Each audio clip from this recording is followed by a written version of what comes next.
Yeah, good morning everyone. I welcome all of you for the education session on International Speech Contest organized by Area E1. And especially today it is going to be a fantastic day because everyone we are gearing up for the International Speech Contest. So this is an absolute stepping stone for all of you to gear up and get some thoughts and prepare for your International Speech Contest. So who will be taking us forward? So we have a distinguished Toastmaster who is a veteran Toastmasters, I would say, and he is not only the distinguished Toastmaster once, but thrice. And he's also a five-time podium finisher and also nine-time district contest finalist and also a district 98 champion for the international speech contest. Who we can ask for a better person who can train us on the international speech contest. Without much further ado, I'll be inviting Santosh Akella, DTM Santosh Akella, onto the virtual stage to take us forward for the education session on international speech contest. Back to you, Toastmaster DTM Santosh. Thank you. Thanks a lot, Toastmaster Chandra, and thanks for inviting me to this session. Now, let me quickly share my screen. Okay. So, a very quick question, even before we start, right? How many of you participated or delivered any speech till now? Okay. You can use the chat box. Okay. I can see like a good raise of hands, which is good enough. Awesome. So, I'd like to look at this session not just as a contest material, but also useful for us when we write and deliver an engaging speech. Because I'll tell you what, ultimately, a winning speech in the contest is also an engaging speech. Do you agree with me? Awesome.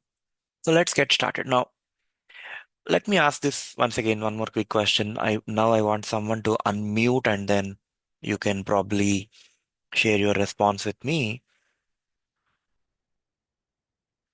What is the basic structure of a speech? Any speech which is there, right? What is the basic structure? Opening, body, and conclusion.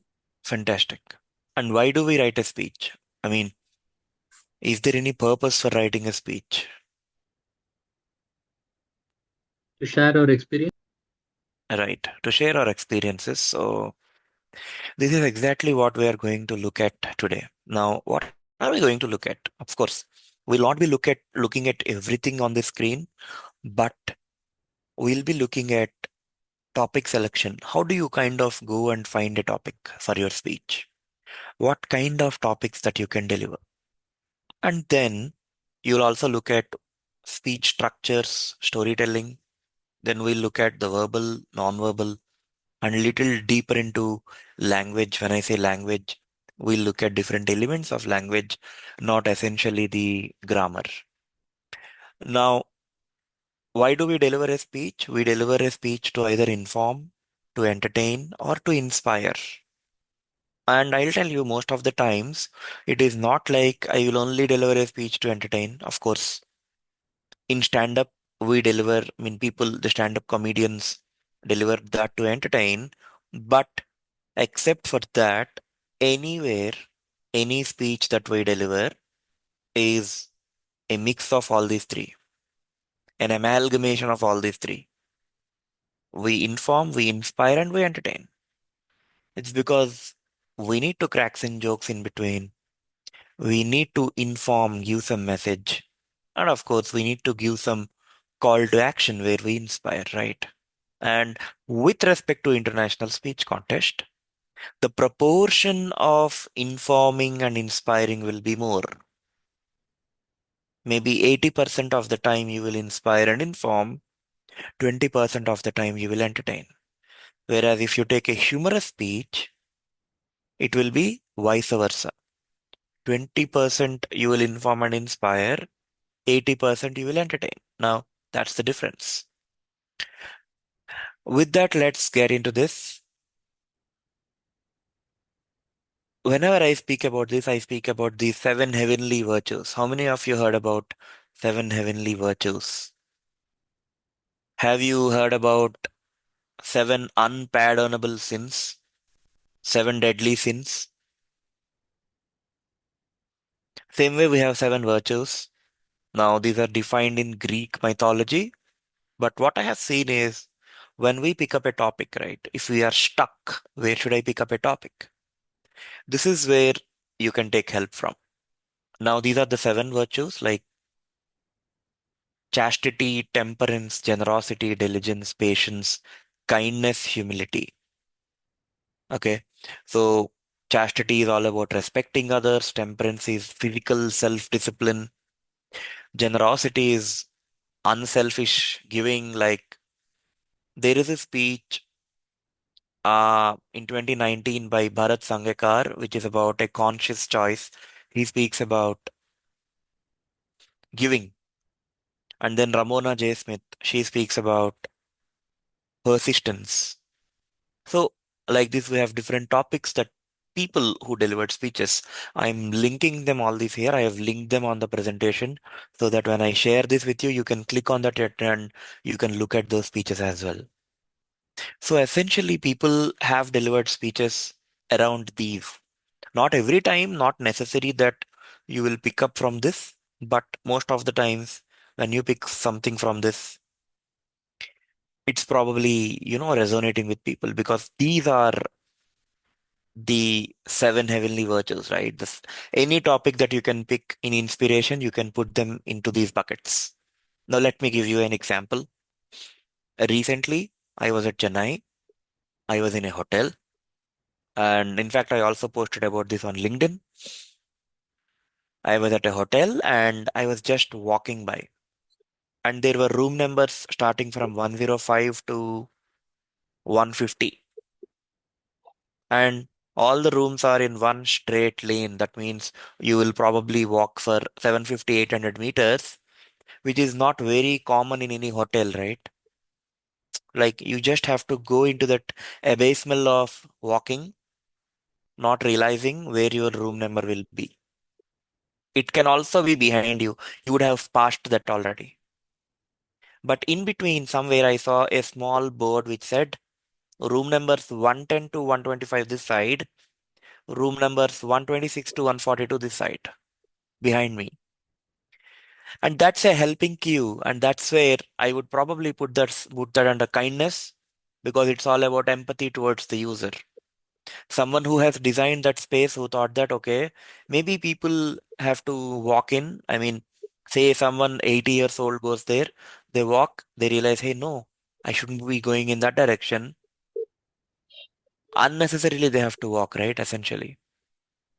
So that's where they have thought it. And this can be an experience that I could share in an international speech. You're getting it right. You're getting a hang of it. Yeah. I have a question here, Sure, Santosh. Arpita. Sure, Arpita. So if you see the years that you have mentioned Hmm. corresponding to the each virtue and the speeches, have you seen a pattern? Because I have seen a pattern, and I just want that validation from you Hmm. and from the group that till 2000, 20 Hmm. is when I see there was a lot of drama in the speech. So if you take Ramona, right? I clearly Hmm. remember like she thumping her leg on the stage, and then there's a lot of emoticons and emotions, and the body language was more, right? And that was landing well. And you take others, Mohammad Khatani, right? The cigarette and all of that, and a lot of things that happened. And then last Sabyasachi. But I think there is a lot of drama. There is a lot of humor in ISC that was there. People throwing, there was this speech where people just threw their one cloth to the audience as last finishing and all of that. A lot of drama, but it's not essentially landing these days is what they're saying, that few audience say that, and judges say Hmm. that there's too much of drama and you're not focusing on speech, but there is drama that you're creating. This is not theater, this is speech. So how do you kind of balance that? Because the winning speeches we see, there is a lot of drama, but then when we try to contest, they say that, guys, you're doing drama and not speech. So then what should we do? Because that's what we thought, we were winning. People were winning with that. Now you're saying it's not. So has the trend changed? And how should we keep a balance and put our best foot forward? Okay. That's a great question. And thank you for bringing that up, Arpita. I'll tell you what. People were not, people are, people were, are, or will not be winning because of drama or the theatrics or delivering it in a smooth way or because of humor. People are winning because of the idea, the message, and the way they are resonating with it. To give you an example, even post 2020, if you go and watch the 2025 winner, he was singing in between. He was singing a Bollywood song. And he, in fact, opened his speech by proposing someone and landing, I mean, like kneeling Yeah, down on the Sabyasachi, floor. right? Yeah, right, right. Yeah, Sabyasachi, Okay. yeah. And if you take the winner from 23, I mean, of course, I think that was online. She delivered a very simple, plain speech. No drama, nothing. Even 24, no drama, nothing. In fact, that lady delivered it from a wheelchair. Hmm. So the point that we have to realize is even across ever since like 1980s, 70s, when this contest started, people were not winning because of the dramatics, the theatrics, or anything. People were winning because the message resonated with the audience. Okay, I hope that is clear.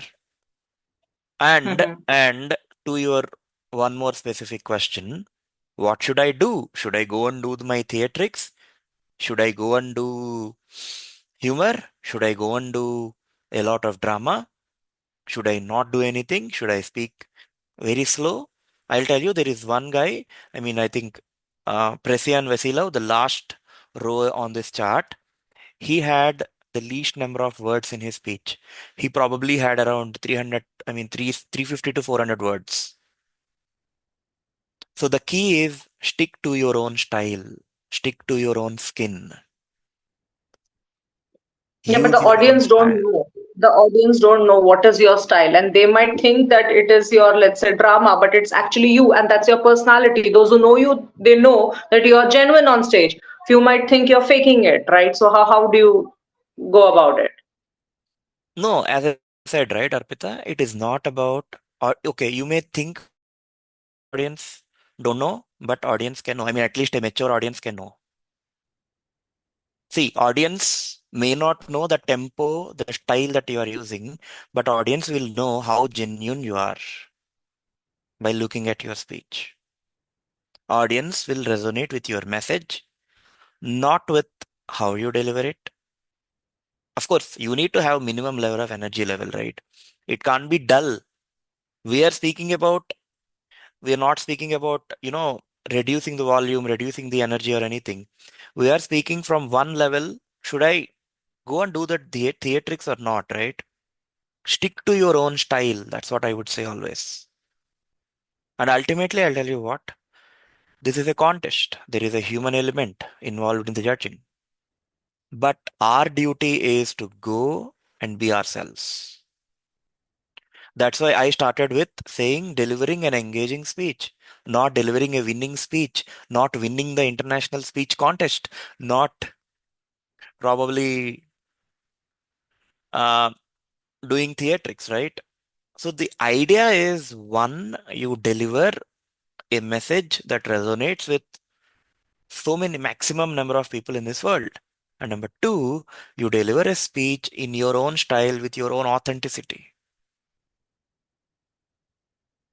Got it? And winning and losing is not our hands, honestly. So thank you, but thank you for bringing that. With that, Thank let's move on. And of course, there are some of these speeches which are there. Like, for example, if you say eat the sprouts first, what do you think it is related to? You can quickly put it in the chat.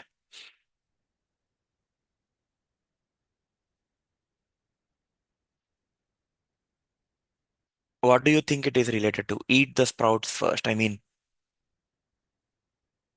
it is something where he speaks about uh, having that health.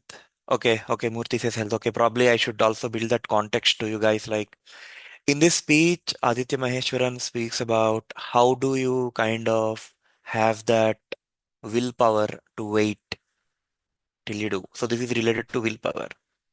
Now, what I would like to do is again, I have linked up everything. You go through these speeches and then you will probably understand which bucket this will fall into. Yes, do the hard things right. Now let's go to a very quick activity.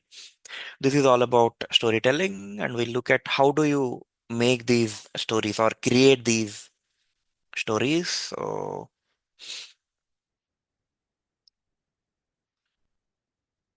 I want one volunteer to read this. Who would like to read this? One volunteer who can read this. Maybe who would like to read this? One quick raise of hand who can read this. And you got to read this like you are delivering a speech. Okay, Binita. Yeah, please go ahead. I learned trust from my father when I was 8 years old, and we got caught in a storm while out fishing for mackerel. We failed to catch a single one before the storm hit. Dad knew the boat was going to sink because it was one of those Saturn brand inflatable boats which are usually pretty strong, but this one had been punctured once and Dad thought it might happen again. In any case, the storm was too big for an inflatable boat and it was already leaking. So he called the Coast Guard Rescue Service, who back then were available 24 by 7, unlike today. He told them our location, and then to avoid the risk of getting trapped underwater, he put a life jacket on me and threw me overboard before jumping in himself.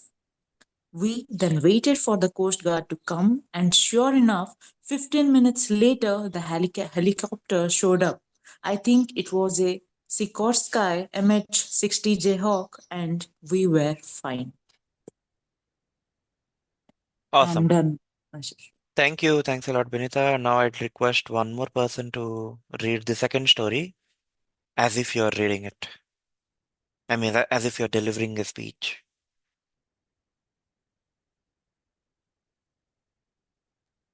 Let me try Yeah, some. Sunil. Yeah, Sunil, sure.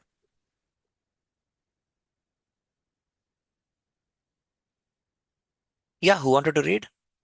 Yeah, I'm just unmuting myself. Sure, Sunil. Yeah. So once when I was 8 years old, my father took me to fishing. We were in a tiny boat 5 miles from the shore, and a massive storm blew in.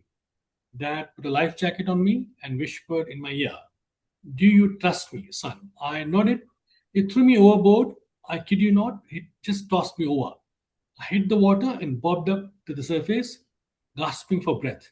It was shockingly cold. The waves were terrifying, monstrous. Then Dad dived in after me. We watched in horror as our little boat flipped and sank. He was holding me the whole time, telling me it was going to be okay. 15 minutes later, the Coast Guard helicopter arrived. It turned out that Dad knew the boat was damaged and was going to sink, and had called them with their exact location. He guessed it was better to chuck me in the open sea than risk getting trapped.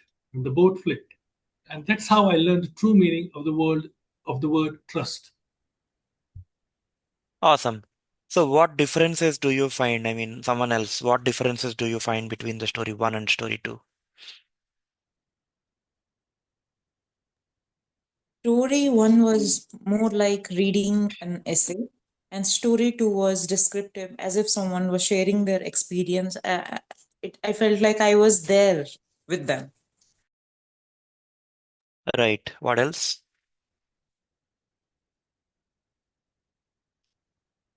Story two had that suspense, right? At every point. It hooked us. So story one had no character that you care about because it was all revealed right at the start. Story two had a character that you can care about, like the boy. Will the boy be safe, right? And then story one had no drama. Story two had a little drama that is built. I mean, when I say drama, drama in terms of the story, the suspense that is built up. And then story one had the message that is revealed early on, and story two, the message was masked, and we are waiting. And then story one, there is no key anchoring line like, "Do you trust me, son?" And story one had different unnecessary details like the boat type or whatnot, all these details which are there. So, see, these are the details which are there, like trust has been revealed, fishing for the I mean, all these things are some of these fluff which is there, which is not necessary, which is there in story one. So when we write stories, we need to remember that we need to build that suspense. We need to probably hide our message. We don't have to give it away right away, everything. And then we create that story. People should wait for it. We should build that suspense, right? Now let's go ahead and do one more quick activity. How do you describe popcorn in the chat? In the chat. All of you in the chat, how do you describe popcorn?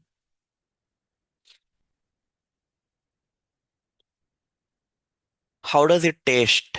Come on in the chat. I want responses in the chat box. How does it taste?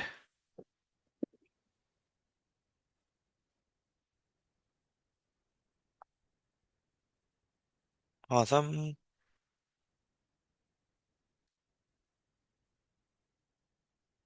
How does it smell?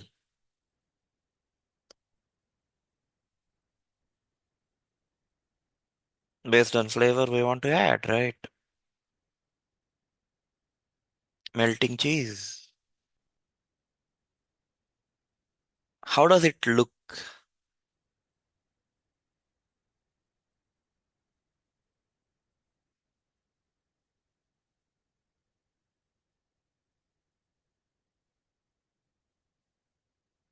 Crumpled paper. How does it sound?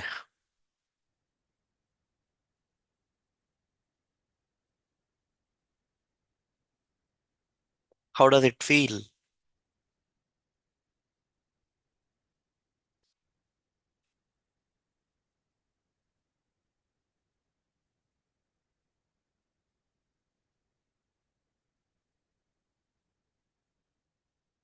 How many of you feel like having popcorn now?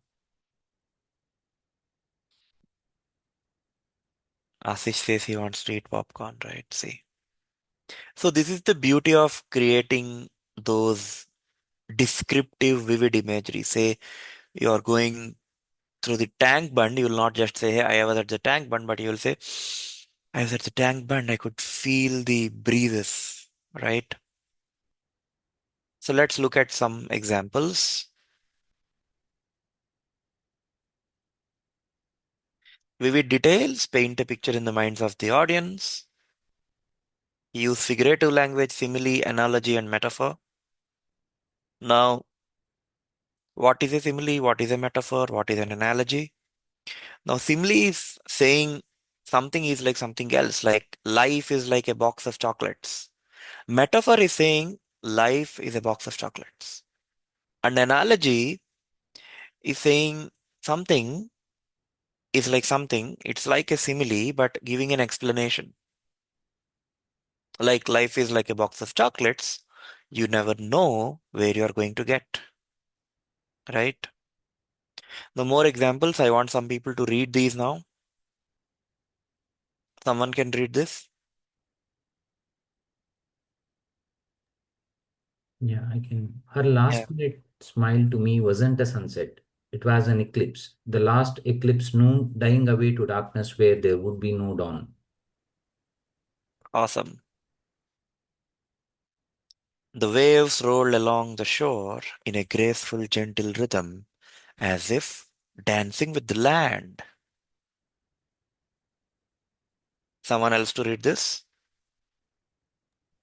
My dog's fur felt like silk against my skin, and her black coloring shone, absorbing the sunlight and reflecting it back like a pure dark mirror. Awesome. Come on, someone to read this.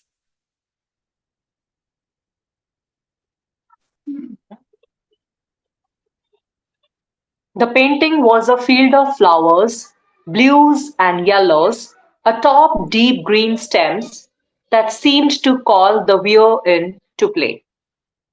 Awesome. Now, some more examples.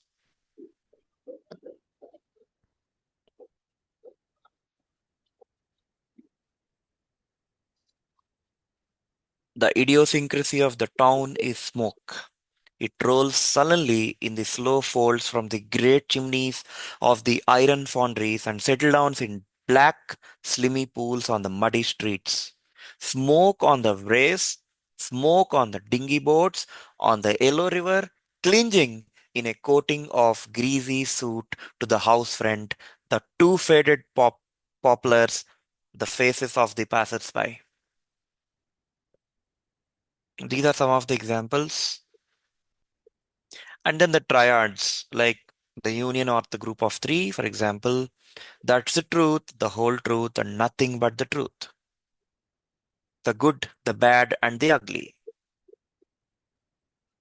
Friends, Romans, courtmen, lend me your ears.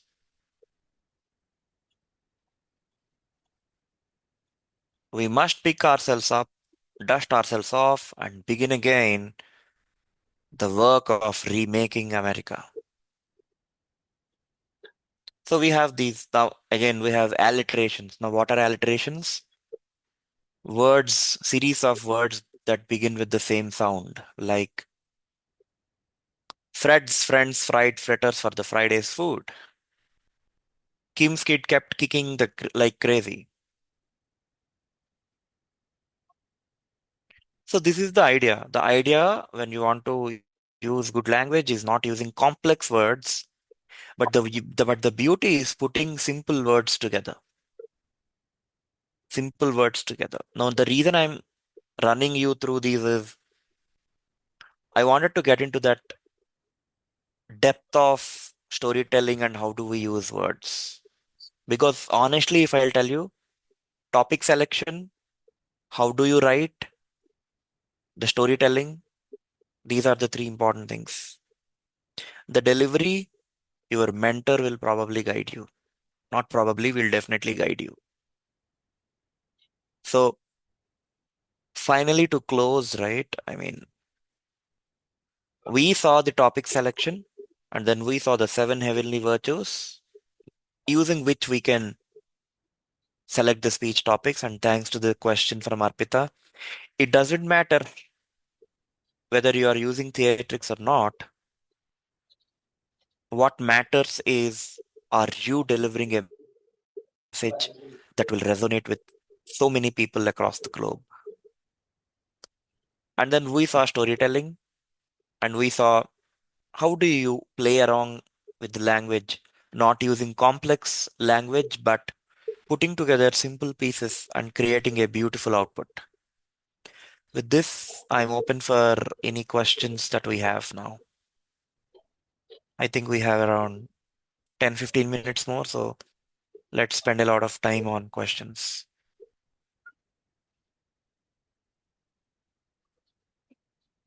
Yeah, you can unmute yourself and ask the question. Yeah. Everyone, please go ahead. Hi, Santosh. Good morning. Yeah, good morning. If you have to sum up the entire session in two sentences, like this, summarize, what will be the three key takeaways for us? Okay. Key takeaway number one is if you are stuck with finding the topic, right? I mean, if I ever ask this question, how do you find a topic? Do you struggle with finding topics? Okay. How many of you struggle with finding topics? Quick question. Okay. Yeah, we probably have a lot of reactions, right? So if you are stuck with finding a topic, that is one pain point that I have seen across the years, you can use the 7 heavenly virtues. What is that one topic that I pick up? That is one. And number two, how do you tell a story? The activity that we have done, right? One story in two different ways. Distinguishing between these two things. That is number two. And number three is, how do you put together simple words like using the similes, the alliterations, and whatnot? And how do you create that beauty while you're delivering your stories or your speeches? So these are the three takeaways for you. I'll be sharing this, Rahul. I'll be sharing this. Thank you, Santosh. And Yeah. where would this be shared? The presentation Yeah, I'll be sharing that presentation. now? Okay, Now, yeah, now. thanks. Hi, Santosh. I have a question. So Yeah. I struggle with voice modulation and delivery part. I think I'm more soft spoken, and every time I get Hmm. great feedback that you are soft spoken. But I think while in competitions, my content and everything is fine. The delivery part, makes me falter many a times. So I mean, how should I choose my content that it helps me with my delivery? Because however I try, sometimes I struggle with my own limitations on variability and all. But is there a way content can help me with that?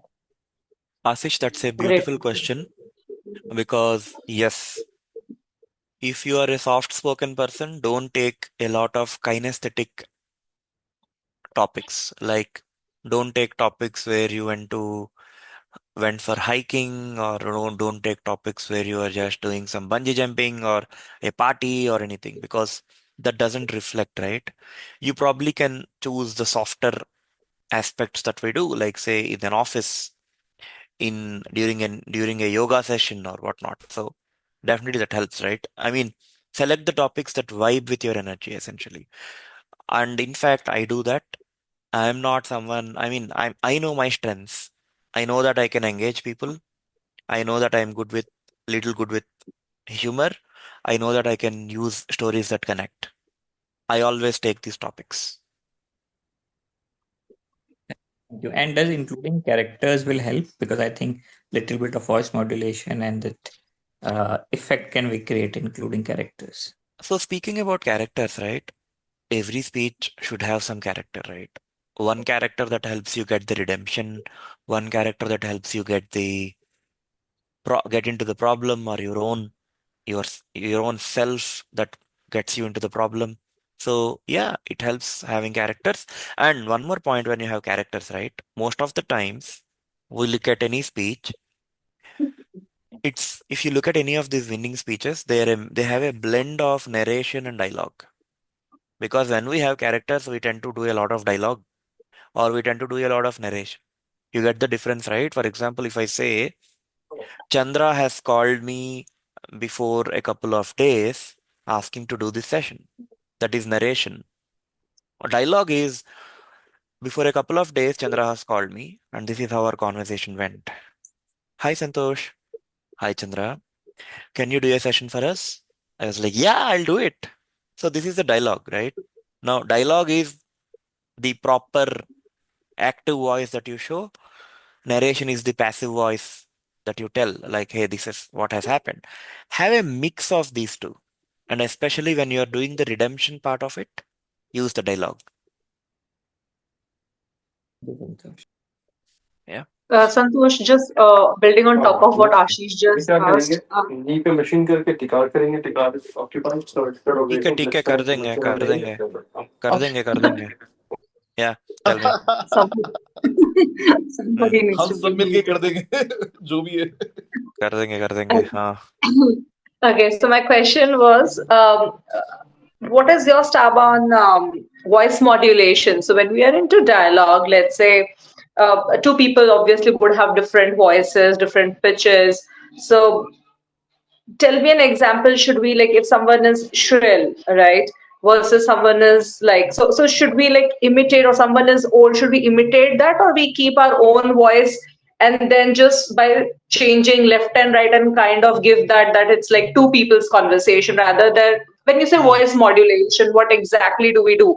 If not, we Hmm. change the voice to shrill, soft, weak, and whatnot. Okay. So, for example, right, I am someone who can change my voices. Like I can also speak like, what are you doing, Arpita?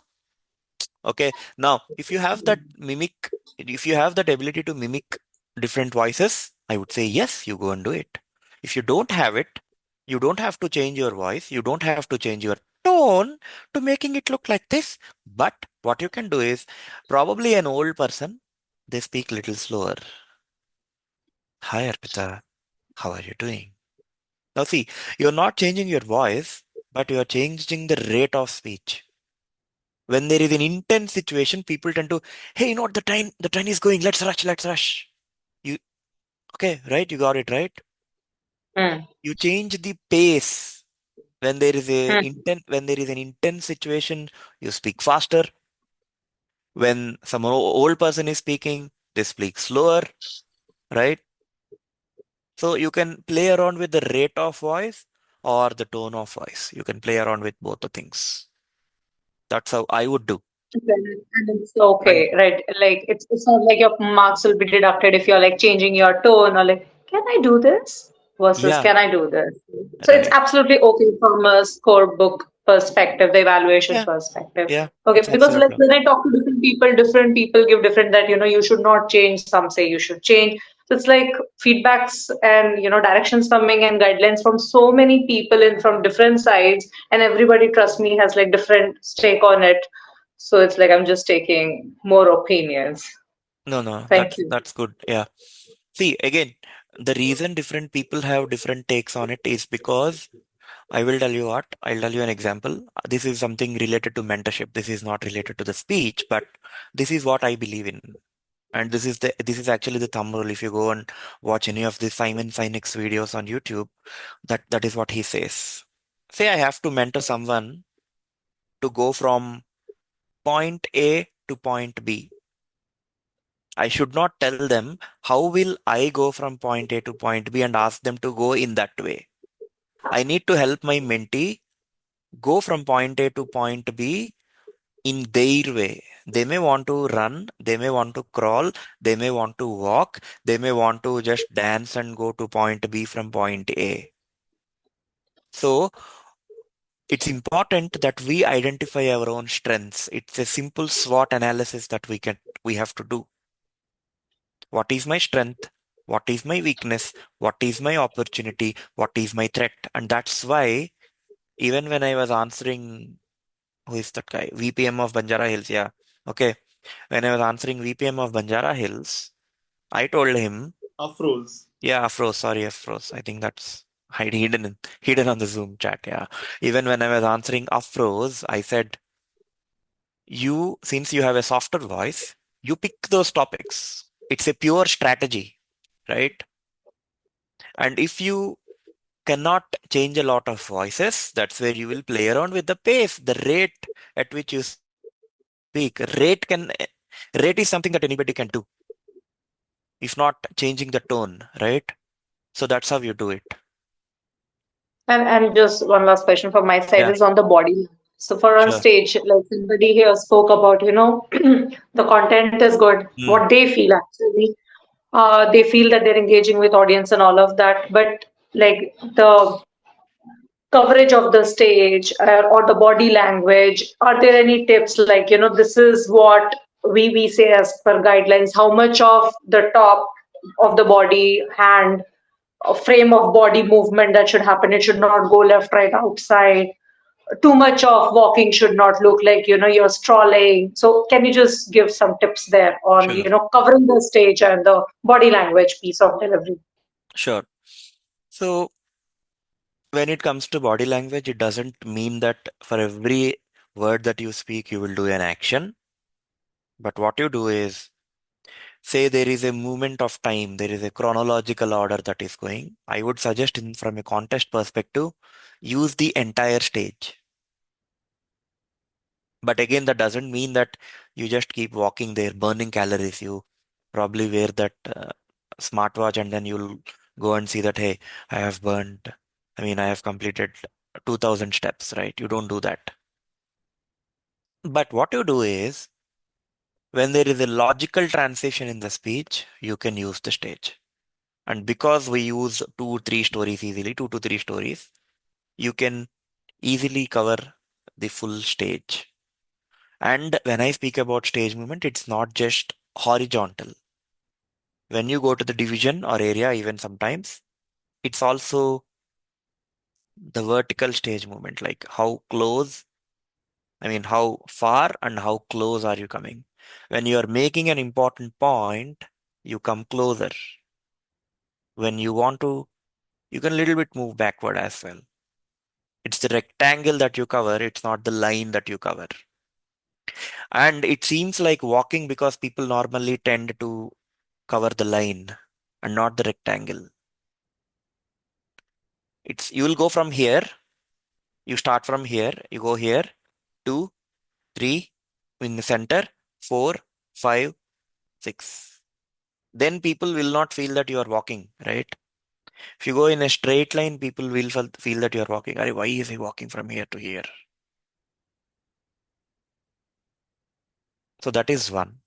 And I'll tell you again, coming back to my SWOT, I recently delivered a TEDx talk in December. And if you look at the TEDx talk, right? I mean, the TEDx talk is all about standing in that red dot. Hmm? In Toastmasters, outside Toastmasters, I'm a trainer, I'm a facilitator, I facilitate a lot of sessions. There is a circle and you got to stand there. And most of the TEDx talks that I watched, all of them were just standing at one place, using their hand gestures and speaking. I said, let's ditch this. And I went on to watch the TEDx talks of 5 to 6 to 7 to 8 Toastmasters who have delivered TEDx talks. And I know those people, I don't want to name anyone, but people who I knew, their energy levels when they deliver a TEDx talk, their energy levels were low. The reason being they were not moving because they are habituated to moving. And then I watched a few other talks who stick to their skin. They were moving, but only in that circle. I said, okay, let me not restrict myself to standing just there. I moved in that circle and I spoke. So ultimately, it's about moving because see, when you move, you'll also feel that, right? So do that. Yeah. I hope that makes sense. Yeah. So square, rectangle, but not straight line, right? Triangle is also a good option. Correct, Afros. Yeah. You can also move in a Santosh, triangle. Hi, Santosh. I have a question. Hi, I'm Ashish. Ashish. I spoke about Yeah. this soft voice thing, and you suggested choose the topic that suits. But you also talked about energy. So, a Hmm. person who is soft spoken in that kind of topic, how can I still show that energy? Like movement, you said something else. You smile. Hi, everyone. How are you doing? Hi, Afros. Hi, Ashish. Can you feel the energy? You smile. Got it, yeah. Smile brings that energy, right? We have seen speakers who just smile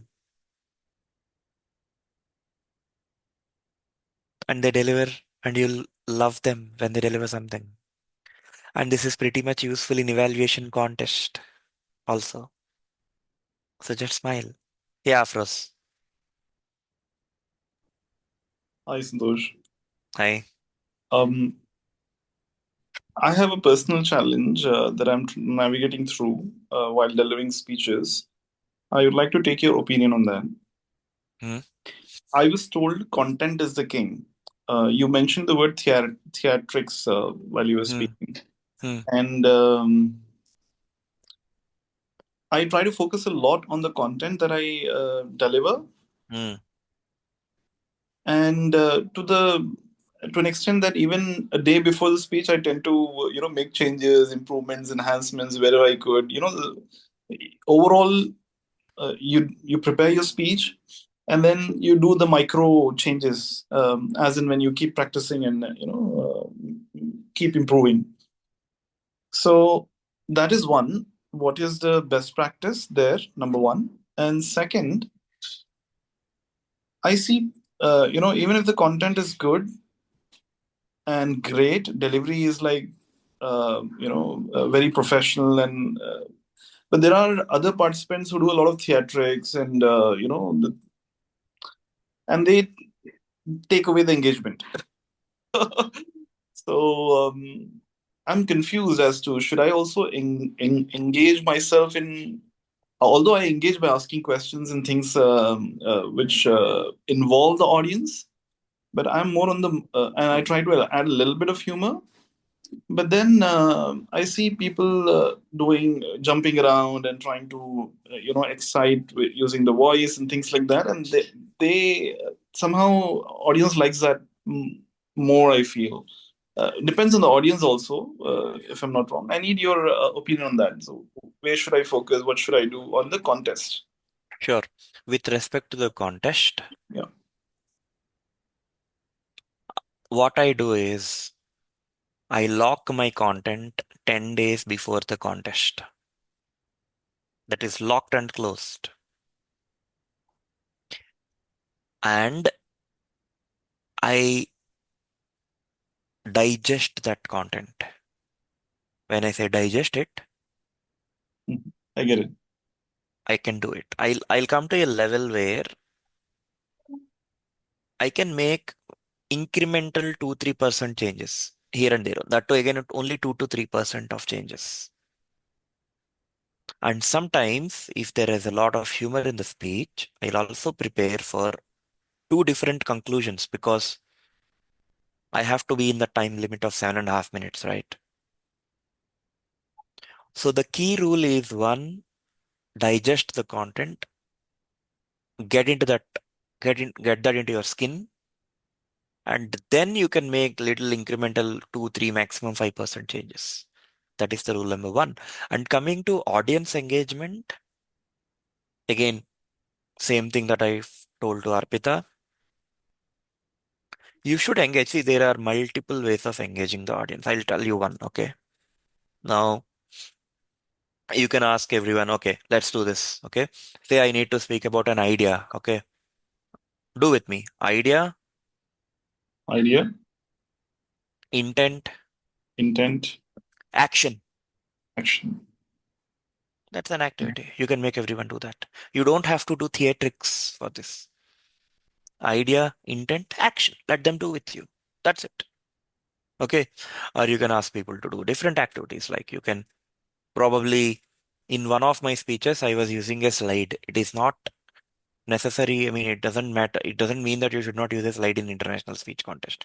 Of course, you cannot create the death by PowerPoint movement, but I was using a slide in one of my ISC speeches where I said, I wrote a 7 table. I wrote 7, 14, 21, 29, 35. Did you find something? 29, right? People saw that. And then I said, just because, I mean, I wrote from 7 ones to 7 twelves, and they said, just because one of them is not correct, you started judging me. One slide, and that's it. You can engage people in any way possible. You don't have to do theatrics. I mean, if that's not in your skin. And Yes. I will tell you why people tend to do theatrics also. It's little cultural. Okay. This is how I understood at least. It is little cultural because more, I mean, see, people in the Western countries, they are more expressive, they are more extroverted because of their cultural nuances. Because in India, like if you start doing some overaction, parents will be like, stop doing all this nonsense. But there, they have little, uh, they tend to, nobody kind of stops them, or that's where they become more extroverted, and then they are comfortable doing that. Mhm. And that's where they do that. And Okay. even in India, people do that if they're comfortable. But in India, it's very less that Mm-mm. people do. In India, maximum people do is we sing a song. We can sing a song in between the speech. Okay. So that's where that comes from. You don't have to essentially create that. Don't force fit anything. Be yourself. Right. One follow-up question. Mm, Like, I've one of the discussions, Toastmaster Padma Kumar from Canada, he mentioned that carrying a placard is perfectly fine. Placard with the pointers, highlights. yeah. So we Mm, remember the mm, structure. We don't even if anything, you mm, factor or mm, whatever while delivering, you stick to the structure by looking at the placard. mhm, Quick glance. mm. I would. However, yeah. Mm, However, mm, in our evaluations that I see, this is not encouraged. A lot of people take it as a very negative stance on it. Like even if you, even if your 7 minutes has been amazing, and just once if you had a look for like 2 seconds or 1 second, people judge you based on that. A very strict stance on no placard or notes at all. They say that you lose the engagement with audience or such evaluations. So what is your stance? Okay, from a contest perspective, I would not encourage anyone to use the placard, and even from a prepared speech in the club point of view, if it is level one, I would still encourage, and I would simply subtly say that try avoiding that. Okay, but I don't know the experiences that people have faced recently, right? So, I mean, it's absolutely fine from contest perspective. I would not encourage it straight away because obviously, right, it's about winning. In the contest, the objective is to win or at least to do a great job, engage people. So, yeah. Right. So when you said you really digest the speech, you like have it line by line, word to word, you remember it Yes, I and remember land it. it exactly as you intend to. Yes, I exactly remember it. Any tricks of the trade, how you do that?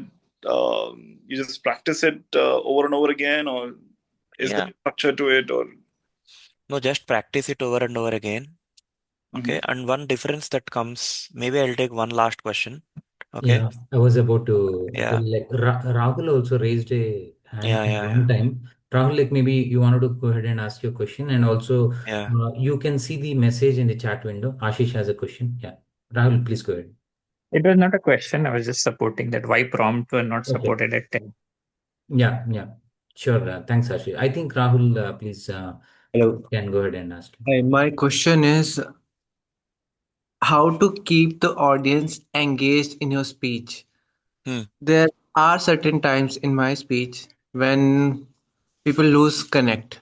Hmm. They start wondering, maybe they are not present in the thoughts, in the speech which I'm delivering. So I just wanted to keep them engaged, and maybe delivery is flat or something else, but what's the reason? Why is it so that I'm not able to keep them engaged throughout the speech?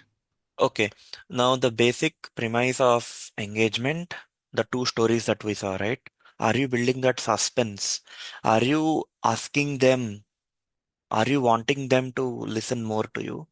How can we binge on a Netflix series which is for 12 episodes? It's because you're wanting to know what happens after next minute. So that is something, I mean, that starts with writing, and that's where I focused more on writing today. That is one. And of course, all the other things, right? The delivery and whatnot. Okay, it of course matters, but it's not the make or break. That is one. And I think to the question that I forgot, sorry, who's that? Afroz was asking, right? How do you remember? How do you digest the speech? You got to pick small bits and pieces. Okay. I normally pick up the opening. I'll break the speech into four parts: opening, story one, story two, story three, conclusion. I will pick one each day and I will practice, say, when I'm in metro, when I'm in an elevator, when I'm taking my shower. I'll just think about it. Just keep getting that in your mind. Okay. That helps. And when you do that, you'll also realize when you write, the words that you use are different. And when you deliver, sometimes you may want to replace certain words and phrases because they come to you naturally. And you should also do that.